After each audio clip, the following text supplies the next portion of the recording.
Өхөр мангас. Ламын гэгэний хийдэд жамбал гэлэн гэж хижээл насны нэг хөлн доглон өрөөс нь нүдэндээ өвөлтэй, шар царайтай, лагстуу биетэй ухаалаг лам байдаг байлаа. Утаа гүмбэн лхас 100 хүртэл өргөл мөргөл эрдэм номын мөрхөөж явсан. Төвд манж Монгол өчиг мэддэг тэрээр гавжийн дамж авирдаггүй хурал номын ажил үйлсэд бага оролцсон гэр зураа номын хуудас сэргүүлэн суух дуртай байлаа.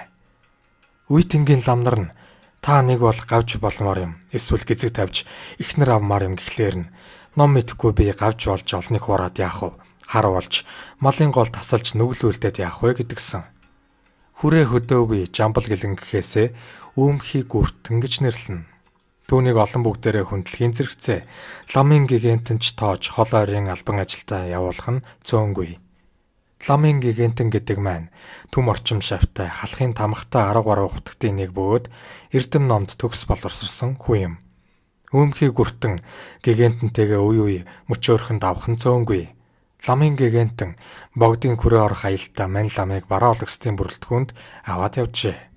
Явдал донд үдэлтийн зоог манз барьж байх зур өмхий гүртэн идж байсан зоогносоо томхон хэрчмийг газар унгаад түүнээ аваад амандаа хийх гэтэл гигантэн өдөр унсан мах авдаггүй юм хай гэхээр нь хайчхаж. Маргааш өглөө аяны замын ачааг тэгнж байхдаа хоньны бүтэн цээж махыг сулхан торгоод орхижээ. Гүртэн маань гигантны ойролцоо байж хөсөг саахалтын эртээ явж байтал нөгөөх мах газар унжээ.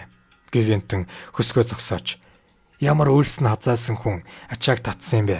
Мах авч сайн тат гэтэл өөхий гүртэн өдрөө очсон мах авдаггүй юм. Маха хай гэхэд гигантэн хилэгнэж чи юм уу дандаа мөчөөрхөж байдаг. Чи явж зайл. Хойноос бити ирээрэй гэжээ. Цаадах нь яваад өгч. Орой хоногийн газар буутал урдаас нь яваад иржээ. Чамайг бити ир гэсэн гэтэл хойноос бити ир гэж айлцсан шүү дээ. Би урдаас ирлээ гэж нэг давжээ. Чамайг өгсөн ч би маань уншихгүй гэж айлтаад унтажтэй. Маргааш нь хөсөг хөтлөө явж байтал баг үдийн хэрд замын хажууд шинхэн оршуулсан цогцсыг цагаан даавгаар бүтээгээд өнцөг болонд нь чулуугаар дарсан байхад гигантэн хөсгөө зогсоож уншлаг уншиж дуустал нөгөөх гүртэн босч ирээд үхээгүй байхдаа мань уншууллаа. Би ч мөгчөрнөө гэд бас нэг давсан байгаа юм. Ламын гигантэн өмхөө гүртэнг зэрэгэлдээ хошооны нэг нүдэнд хараагүй ноёнтонгийн амран мэндийг асуулган цагаан сарын мэдчилгээний албанд явуулжээ. Говь хангаан завсрын хошууны ноён төшмөд нараа зарганд сайн мэдчинг өөнтүүлж байгаад буцаадаг байж лтэй. Өмхөө гүртэн дээд зэргээр хувцлаад морины сайныг хүлэглэн хоёр бараавлагч дагалдуулан идээ шүүсний дээж арх дарс тэргүүдэн аваад гарч өгчтэй. Нөгөө хошууныхан өргөөнийхөө үүдэнд тэмээний хоргол зулаад ус асгаж хөлдөөжээ. Төвдүүлж байгаад мэндийн үгийг нь мартуулах бодолтой юм. Өргөөнд ноёнтойгоо адил хувцалсан нэг нүдэ ансан 5 эрчүүд зэрэгцэн сууцгаажээ. Мэнд хүрэгчд ирээд мөстэй хорголд халтран хараал өрөөлийн уурсгасаар өргөөнд ороод мэндийн хадгаа дэлгэн ажтал 5 сохрын хинэн ноён болох нь танихын аргагүй тул мэндийн өрөөлийг цээл сайхан дуугаар айлтгаад олон сохрын дундаас онцолсон сохрын амар амгалан айлтгах ихтэл уран сайхан үгэнд уярсан жинхэнэ ноён босоод ирчихсэн хадгийг 2 гардан авчээ. Эргэж ирээд гигантэнгээсээ шанг шиг хүртчээ. Өмхий гүртэн одоогийнхоор бол оюуны чадвараар ол зомог олох нь олонтой байлаа. Нутгийн хэсэг нөхд нь ачаа өсгөө бэлтгэн их ламтан өргөмжлөн хүндэтгэж говийн олон гошуудаар 100 намрын 6 сард ном тавиулан өргөл барьцолоод зул сарын өмнөхөн нутаг орондоо эргэж ирнэ. Намрын дунд сард булаг шанд бараадаж буудалтал 20 шартай үхэр сүрэг тааралцсныг бараа олагстороо хариулуулан энэ үхэр сүргийг аавна гэжээ. Одоо байтлаа хэрэгэлсэн хоньныг үзэнд хэсэг давсхийн үлээгээд ар өргүүл мангасны зураг зураад сэлмэн эвэртэй том шарны толгойд бэхлүүлжээ.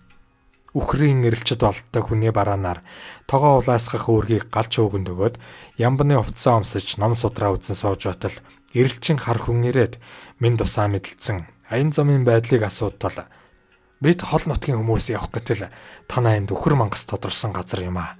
Арга сөөвгчлэн ном уншиж суундаа гэв. Эрэлчин мордож өхөртөө очоод айд сандран эргэж ирээд за сүйд болчээ.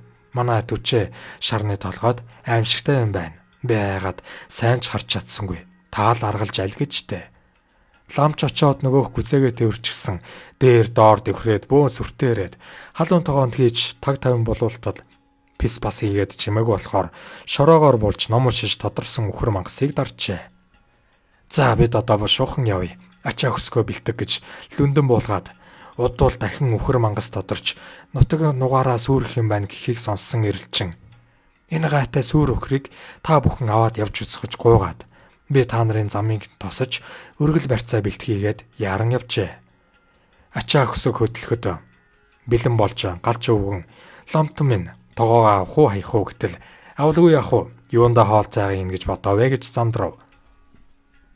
Суур өхрөө дуугаад явтал эргэлчин нэг азар гадуу барьцанд өгчээ. Ээдтэй ухаалаг хүн сүсгтэй үнийг яаж чадах юм да. Эргэл мөргөлийн ажил эрхэлсэн аяны замд бартаас адч тохиолдож байлаа. Талын их замыг тосгон дээрэмчдийн оргонсон газраар дайрч өнгөрөх замнал тулгарчээ. Боцхоо шууд явах уу гэсэн асуудлаар зөвлөлтөөд зоригтойхон яваад үзэхээр ламтан шийдвэр гаргалаа. Бартаат замын яг дунд ороод явтал их үд өнгөрч байхад буус аадаг агссан 20 гаруй дээрэмчд ирж аяны цувааг зогсоолоо. Ламтан яслын увцастай шүтэний хадаг яндар болсон урт бууг уурч том хээр морин дээр хөндлөсөн байх нь нэн сүртэй. Дээрэмчдийн ахлагч ламд хандан бид их замын дээрэмчд тулаа та амьдаа хайртай бол ачаа хөсөг мал хөрөнгөө бидэнд өгөөд ирсэн замаараа буц гэж шаардахад ламтан би амьдаа хайртай хөрөнгөндөө хайртай албат зарц нарт дач хайртай учраа та нар эхлээд намайг тав бууд би дараа нь ганц буудна гэхэд дээрэмчд гайхшран зөвлөдөх үед за та нар буудахгүй юм бол би буудлаа шүү гэж шаардав. Дээрэмчд буусаадаг өгсөр хаяад бид нүглэн амжилан танд шав оръё. Та биднийг сахиулсандаа дааж хайрл. Бид дахиад дээрэм тонол хийхгүй гэж андгаалав. Өөрөөсөө нэгэн том тал гарган зөв бүрлүү харуулan үзээд та нарын нүгэл даанч их байна. Иймд мотрын адис хүнддэг учраас хөлийн адис үртэйгээд дөрөөнөөсөө хөл мултлан адислан та нар одоо түргэн гэр нутгийн зүг тарцгаа гэж тушаав. Бошоо хурдан явахгүй бол би нэг буудна гэж сүрдүүлв. Дээрэмчд алт мөнгө эд барьцаагаар барьц өгөөд хамгүй арилж өгчээ. Сэтгэл зовох юмгүй хоол заагаа зооглож байхад туслагч өвгөн та тав буудвал яах байсан бэ гэвэл ламтан яах юу ах уу анхны суманд л бүндгсгээд үхэдхийн очин шүү дээ. Ир зориг уруу хаан гэдэг юух ч ялан дийлэндээгээд инээд суусан гэдгсэн. Ламын гэгэний хийдэд шавлан сууж байсан гимд агсны дурсамж ярианаас.